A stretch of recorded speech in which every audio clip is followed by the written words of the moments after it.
Vigilancia de la Salud actualizó los datos con relación al dengue, zika y chikungunya en nuestro país, en toda la región oriental y occidental. Vamos a establecer un contacto con Jazmín García porque también emitió una alerta por los brotes de difteria y fiebre amarilla en varias regiones. Jazmín, contanos más, por favor. Sí, gracias. Y en el periodo desde el 3 de enero al 10 de diciembre se produjeron por lo menos 16 muertes por dengue, mientras que otras 15 personas probablemente perecieron a consecuencia de esta enfermedad. En cuanto a la cantidad de casos confirmados, en el mismo periodo se detectaron 2.542 casos de dengue y más de 70.000 casos probables de esta enfermedad. No obstante, hay una buena noticia, ya que se cortó la circulación en 4 regiones: San Pedro Norte, San Pedro Sur, Misiones y Alto Paraguay. Esto significa que no hubo casos nuevos en las últimas 3 semanas. Pero en contrapartida sí hubo nuevos brotes en otras regiones. Esto es al respecto lo que nos decía la doctora Águeda Cabello.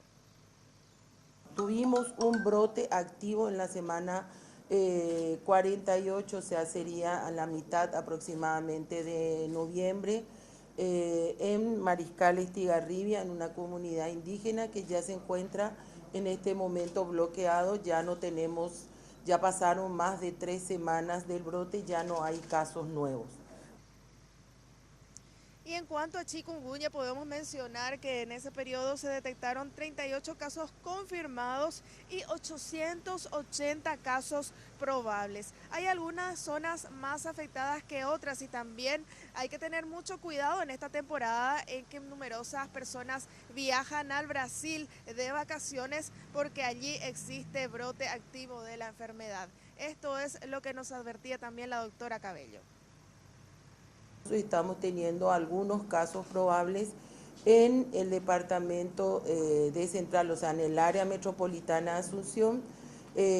Tuvimos un caso probable en Mariscal Estigarribia y casos también probables en Itapúa.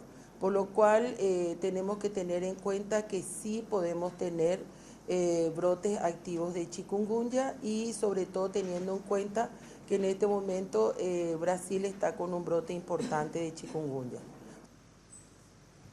En cuanto a Zika, si bien se confirmaron solamente 8 casos de la enfermedad por laboratorio, hay 555 casos sospechosos. Y también mucha atención, si bien se confirmaron también solamente 2 casos de microcefalia ligados a esta enfermedad, este año se duplicó la cantidad de casos de microcefalia y también de Guillain-Barré. En cuanto al primero, 56 notificaciones de microcefalia, 77 notificaciones del síndrome de Guillain-Barré, que no está confirmado, reiteramos, que estén ligados a esta enfermedad, pero sí llama la atención este aumento significativo.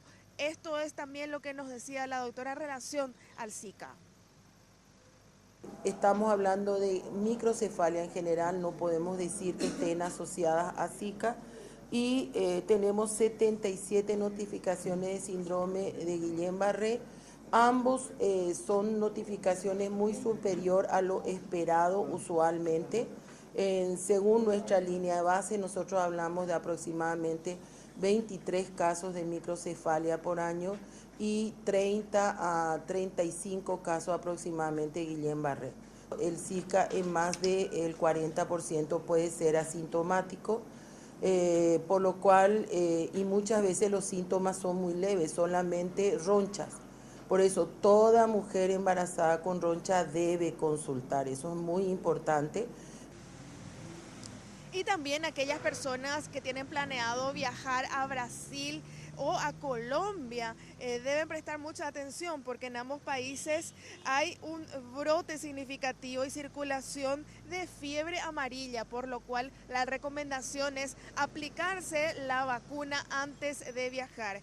De igual forma, mucha atención con los que tienen algún tipo de relacionamiento con Venezuela, Haití y República Dominicana, porque en estos países se registran casos de difteria, enfermedad que también puede ser prevenida en sus cuadros más graves a través de la vacunación, por lo cual también se recomienda tomar esta prevención antes de viajar a estos países.